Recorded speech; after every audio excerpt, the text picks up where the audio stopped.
Hi, and welcome back.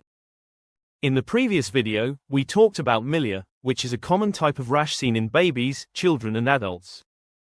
In this video, I am going to talk about various rashes seen in babies and children. Babies and children develop rashes all the time, and this can understandably cause a lot of anxiety for the parents. As there are several different rashes that can be seen in babies and children, there will be 2 videos on this topic.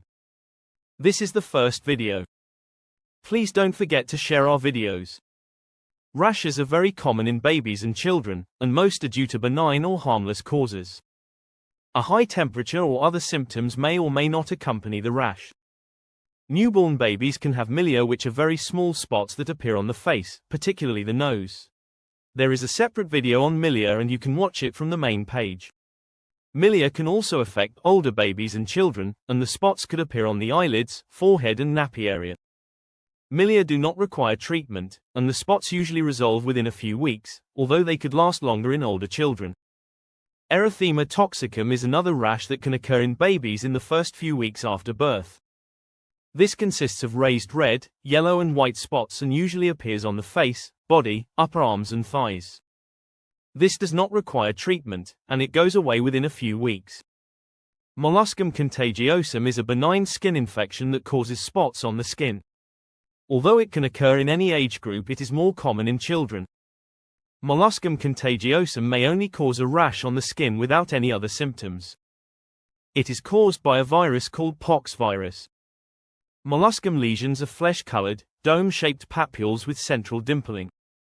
The spots of Molluscum contagiosum can be found anywhere on the body, although they are rare on the palms and on mucous membranes. These spots are usually harmless and should not cause any associated health issues. A rash on the bottom of babies is likely to be nappy rash. This can be treated at home with various remedies such as metanium, timidine or pseudocreme. Spots or pimples on a baby's upper body, forehead, scalp and cheeks may be due to neonatal acne. This appears 6 weeks after birth. No treatment is required for neonatal acne, and it usually goes away after a few weeks or months. Yellow or white, greasy, scaly patches on a baby's scalp can be due to cradle cap. This can be treated at home with an emollient or unperfumed baby shampoos. One of the other causes of a rash in babies and children is slapped cheek syndrome. This presents with a rash on one or both cheeks plus a high temperature, runny nose, sore throat and headache. Older children may be able to tell when they have a sore throat or headache, whereas smaller children or babies usually point to their mouth or hold their head.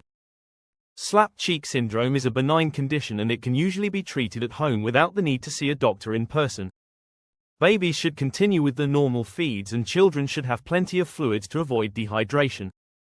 The rash due to slapped cheek syndrome usually takes 1 to 3 weeks to resolve, but sometimes it can last longer. The other common cause of rash is hand, foot and mouth disease. This presents with a rash or blisters on the hands and feet and ulcers in the mouth. Hand, foot and mouth disease can be accompanied by a high temperature, sore throat and loss of appetite. These symptoms usually occur before the blisters appear.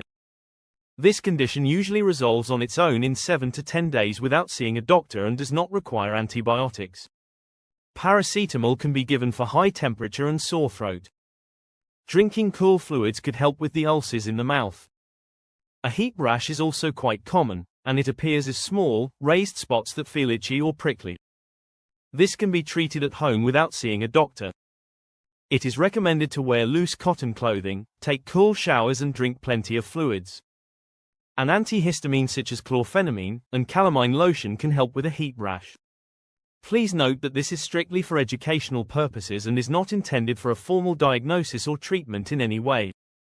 No medication or remedy should ever be given to anyone without consulting a doctor and checking for allergies first. Images and animations in this video are only for illustrative purposes.